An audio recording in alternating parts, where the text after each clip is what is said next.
How to fix Samsung phone not charging. Is your Samsung phone not charging?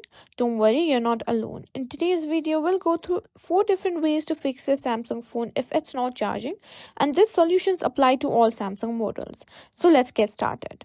First, let's start with the simplest fix. Check your charging cable and adapter. Over time, cables can wear out or adapters can malfunction, causing charging issues. Try using a different charging cable and adapter to see if that solves the problem. Also, make sure they're compatible with your Samsung model. Sometimes a faulty cable or adapter is the root cause of charging issues, so don't overlook this. If your charging port is clogged with dirt, dust, or lint, it can interfere with the charging process.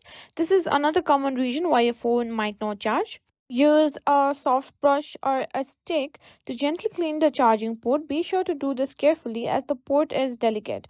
Once it's clean, try plugging the charger in again to see if it starts charging. Sometimes the Samsung phone software can cause charging problems. This can happen if there's a bug or if your phone hasn't been updated in a while.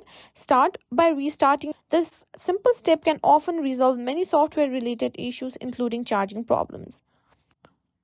And if that also didn't work, you might need to perform a hard reset on your phone. This can help resolve deep system issues that might be interfering with the charging process. To do a hard reset, hold the power button and volume down button simultaneously for about 10 seconds. This will force the phone to restart and can help clear up any software related issues. And that's it. These are the 4 effective ways to fix your Samsung phone if it's not charging.